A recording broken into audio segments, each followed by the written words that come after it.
तरावीह की उजरत लेना और तरावीह की उजरत के अदम जवाज़ पर और फिर इमामत मदारिस वग़ैरह के अंदर जो खिदमत दीन होती है, पढ़ाते हैं असातिज़ा, उनकी उजरत लेना जायज़ और तरावीह की उजरत नाजायज़, इसकी क्या सूरत है? इस मसले का हल क्या है? इस इश्काल का जवाब देखें।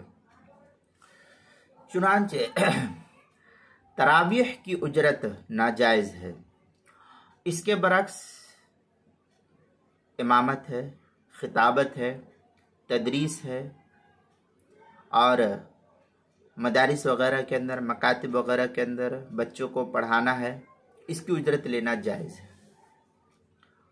वजह इसकी क्या है, ये जायज़ और वो नाजायज़? इसकी सूरत ये है और इसकी वजह ये बयान की जाती है कि दीन की हिफाजत इंसान को ऊपर फ़र्ज़ है और दीन की हिफाजत और उसकी बका जो है इमामत, खिताबत, दर्स व तदरीस पर मौकूफ़ है। मस्जिद के अंदर इमाम नहीं रहेगा, आपको नमाज पढ़ाने वाला कौन रहेगा, कौन मिलेगा? आपके बच्चे मुर्तद हो रहे हैं, आपके बच्चों को दीनी तालीम नहीं मिल रही है, तो अब ये उलमा सब के सब तिजारत में मशगूल हो जाएंगे, तो आपके बच्चों को तालीम कौन देगा? ये ज़रूरत है। इसकी वजह से ये दीन बाकी रहेगा और नमाज़ें आपके महफूज रहेगी। अब ये नहीं रहेगा तो आपका दीन भी महफूज नहीं, आपकी नमाज भी महफूज नहीं। अगर इन उमूर पर उजरत लेने को नाजायज़ कह दिया जाए तो फिर ये सब ज़रूरत इस्लामी ममलकत में बैतुल माल पूरा करता था। जो बैतुल माल का निज़ाम होता था वो इनकी ज़रूरतों को पूरा करता था। अब चूँकि इन शोबों में हमतन मशगूल रहने वाले जो उलमा किराम और हुफ़ाज़ और अइम्मा हज़रात है, इनकी किफ़ालत बैतुल माल के ज़िम्मे हुआ करता था। अब ये बैतुल माल मौजूदा दौर में है नहीं और ना होने की वजह से सब के सब उलमा जब अपनी माशी तंगी में मुब्तला होने की वजह से माशी ज़रूरियात को पूरा करने के लिए अब ये ज़राए माश को तलाश करने में मशगूल हो जाएंगे और इख्तियार करने लगेंगे। जैसा कि अभी लॉकडाउन में हुआ है कि बहुत से उलमा जो है मदारिस, मकातिब, मसाजिद को छोड़ कर के तिजारत के अंदर लग गए, क्योंकि मईशत इस कदर गिर गई, उलमा इस कदर फ़कीराना अंदाज इख्तियार करने लगे, इस तरीक़े से बेबस हो गए, उनके हाथ खाली हो गए, उनके पास कोई ज़रिया आमदनी नहीं, तो अब क्या करेंगे? तो इस सूरत में ज़रिए माश इनके पास कुछ नहीं रहेगा, तो अब ज़रूरत तो हर किसी को है, तो इस सूरत में ज़रिए माश को इख्तियार करने पर वो मजबूर हो जाएंगे और इन खिदमात के लिए अफराद का मिलना, कुरान की तालीम देना, नमाज पढ़ाना, इसके लिए इंसान का, उलमा का, आलिम का, हाफिज का मिलना बड़ा मुश्किल हो जाएगा। बल्कि मुश्किल ही नहीं कह लिए, बल्कि ये महाल को मुस्तलजिम हो जाएगा और फिर आपको कोई सही रहनुमाई करने वाला, सही इमाम, सही क्या नाम है, आलिम नहीं मिलेगा जो आपको मसाइल बतला सके। फिर नतीजा क्या निकलेगा वो आपको भी मालूम है, हमें भी मालूम है। मुसलमानों की इनफरादी और इज्तिमाई ज़िंदगी से तमाम तर अहकाम शरिया रफ्ता रफ्ता ख़त्म होते हुए चले जाएंगे और ये मिट जाएगा और दीन जो है नेस्तो नाबूद होकर के रह जाएगा।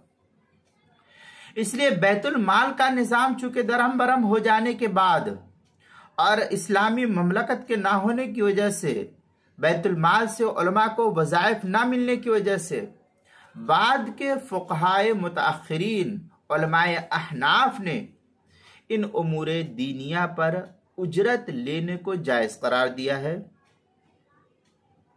क्योंकि यहाँ निज़ाम आलम जो चल रहा है और इस सूरत में इस दीन की जो बका और तहफ़्फ़ुज़ हो रही थी मसाजिद के ज़रिए, मकातिब के ज़रिए से, मदारिस दीनिया के ज़रिए से और मसाजिद के ज़रिए से लोगों की नमाज़ें महफूज थी, ये सब बाकी रहेगी। इसके बरखिलाफ तरावीह का मसला है। तरावीह में कुरान सुनाने पर दीन की हिफाजत और बका मौकूफ़ नहीं है। अगर तरावीह में पूरा कुरान न सुनाया गया या नहीं पढ़ा गया तो अल्लाह ताला आपसे ये नहीं कहेगा कि तुम हाफिज थे, तुमने क्यों नहीं पढ़ा। अल्लाह ताला ने नमाज, तरावीह की नमाज को सुन्नत करार दिया अल्लाह के रसूल सल्लल्लाहु अलैहि वसल्लम ने। तुरंत इसका बदल फ़ुक़हा ये कहते हैं कि तरावीह की नमाज आपको पढ़नी है तो सूरत तरावीह भी पढ़ लीजिए, जहाँ से पूरा कुरान में आपको याद है वहाँ से आप पढ़ लीजिए। पूरा कुरान आपके ज़िम्मे तो है नहीं कि आप पढ़िए।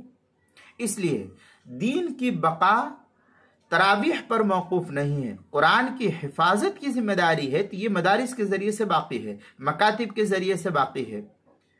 ये इस तरीके से जो मकातिब और मदारिस चल रहे हैं उसके ज़रिए से दीन की हिफाजत हो जाती है। और दूसरी सूरत ये कि रमज़ान साल में बार बार और हर महीने तो आता नहीं है, या तरावीह हर महीने तो है नहीं, या हर दिन तो है नहीं, बल्कि साल के 12 महीनों में से एक महीना है।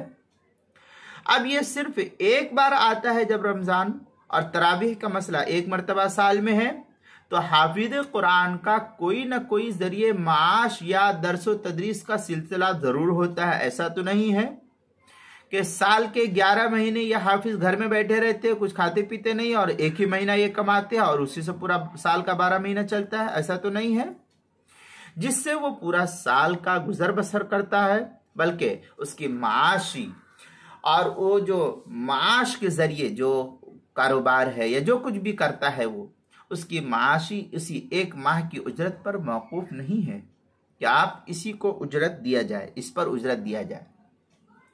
इसलिए फ़ुक़हा का इस पर इजमा है कि तरावीह में कुरान सुनाने की उजरत लेना जायज़ नहीं है, न लेना जायज़ है न देना जायज़ है। लेने और देने वाले दोनों फरीक गुनहगार होंगे। ऐसी तरावीह पर फ़ुक़हा लिखते कोई सवाब भी नहीं मिलता है। अब मसला ये है कि अगर किसी इमाम या कोई खतीब या मुदर्रिस को माशी तंगी का सामना है, कोई इमाम है या कोई हाफिज दीन है, हाफिज कुरान है, अब वो माशी तंगी उसके साथ लाहिक है। बहुत सारे लोग कहते हैं कि ये गरीब हाफिज साहब है, इसको हम गांव से चंदा करके दे देते हैं। ठीक है आपकी बात।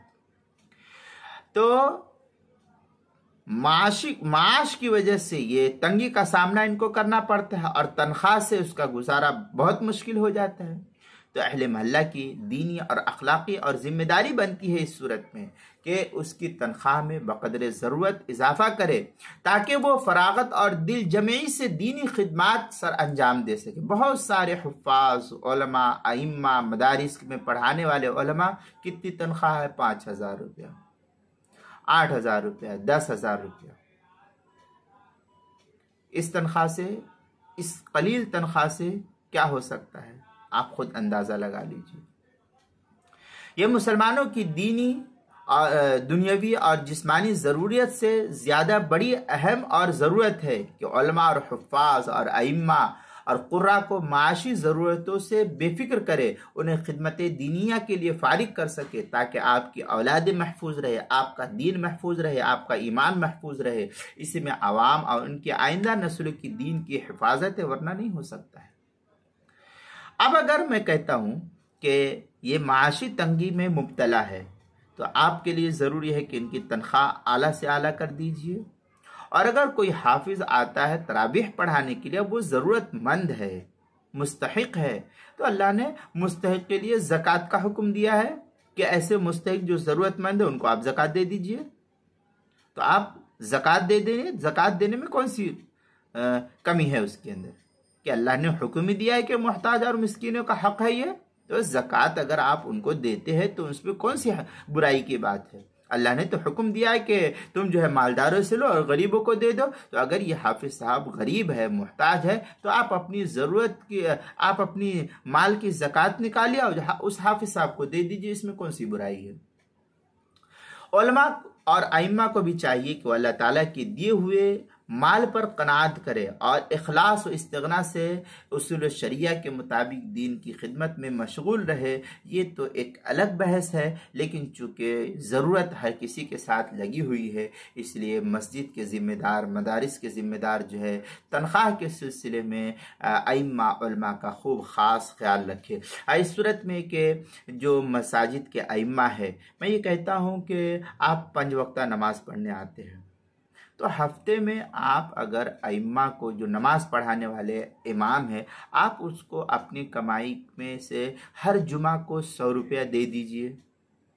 10 मुक्तदी मिल कर के, या क्या नाम है, कुछ मुक्तदी मिल कर के हर हफ्ते कोई जुमा की तायीन ना कीजिए, किसी भी दिन आप जा कर के इमाम साहब को 100 रुपया हाथ बंद करके ऐसे दे दिया, उनके हाथ में सलाम दुआ करके, तो इसमें क्या बुराई है? उनकी ज़रूरत भी पूरी होती रहेगी और एक किसी के सामने हाथ भी नहीं फैलाएंगे। तो इस तरीके से करने से उनकी ज़रूरियात भी पूरी होती रहेगी, उनकी तंगी भी नहीं होगी। इसलिए हम दरख्वास्त करते हैं अवामुन्नास से कि जो हमारे उलमा हैं, हमारे अइम्मा है, उनकी खिदमत अहले महल्ला के लिए करना। यहाँ पर मैं एक बात ये भी बतला दूँ कि बहुत से वो लोग हैं जो ये कहते हैं कि ट्रस्ट को कोसते हैं और ये कहते हैं कि ट्रस्ट क्या करती है, और वो जो है इन उलमा और हुफ़ाज़ की कदर क्यों नहीं करती, अइम्मा को अच्छी से अच्छी तनख्वाह क्यों नहीं देती।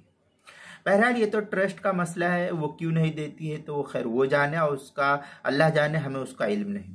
मैं अवामुन्नास से कहता हूँ कि आप जो ये वाविला कर रहे हैं कि ट्रस्ट नहीं देता है, तो आप अलग से खुद 2-4-10 आदमी मिल जाइए और 2-4-10 आदमी मिल करके हर हफ्ते या किसी भी दिन जो है आप अपने कमाई में से 100 रुपया अगर उस इमाम को हाथ बन करके दे देंगे तो आपका इसमें क्या नुकसान है। तो आप जो वाबिला कर रहे हैं कि ट्रस्ट नहीं देता है, तो आप भी तो उसी में शामिल है। आप कौन से तुरमखा बने हुए हैं? आप क्यों नहीं देते हैं?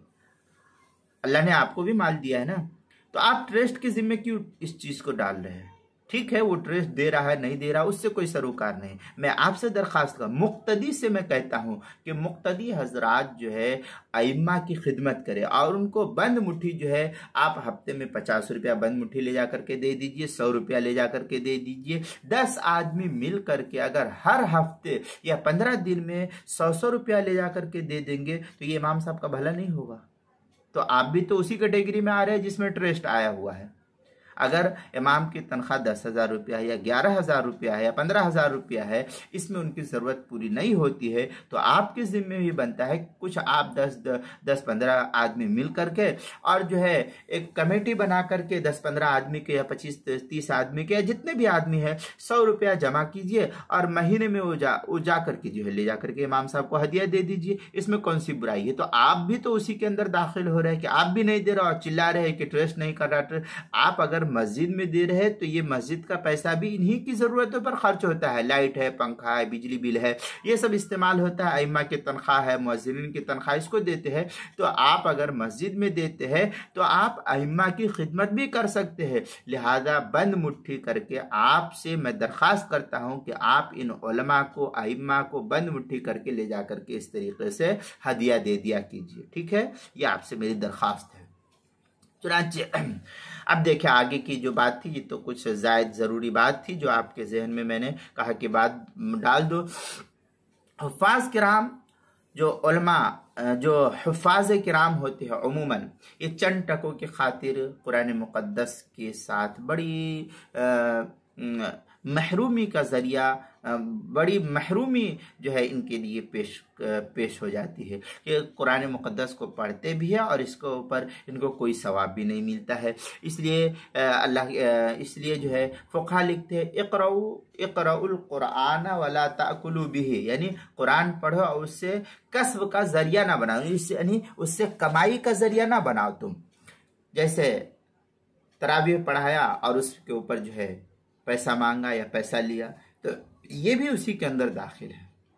इसलिए साहिब फतावा शामी ने इस सिलसिले बड़ी तफसील के साथ नकल किया है और कहा कि वयमुन्नुल कारी लिद्दुनिया वल अख्दु वल मुअती आसिमानी वल माखुद मिना हराम लिल अख्द व हुवा आसिब बित्तिलावा व ज़िक्र अजल दुनिया वगैरह जो है इबारत है फतावा शामी की। ये तफसील है वहाँ फतावा शामी में, आप वहाँ देखें, छठी जिल्द सफ़ा 55 और 56 और 57 पर इसको जो है नकल किया है। यानी दुनिया की किसी चीज़ की खातिर कुरान की तिलावत नाजायज़ है। लेने और देने दोनों जो है, लेने वाला भी और देने वाला भी दोनों के दोनों जो है गुनहगार होंगे। अल्लाह ताला इस सूरत में जो है लोगों को समझ अता फरमाए और हमारे हुफ़्फ़ाज़ किराम जो है तरावीह के मसाइल में अपने आप में इस्तिग़ना पैदा करे और अल्लाह से मांगे अल्लाह ताला कोई सबील पैदा कर दे। ये थोड़ी सी तफसील जो है मसाइल तरावीह के मसाइल के नाम से जो किताबचा है उसके सफ़ा 15, 16, 14, 15, 16 पर जो है इसको नकल किया है, वहाँ भी देख सकते हैं।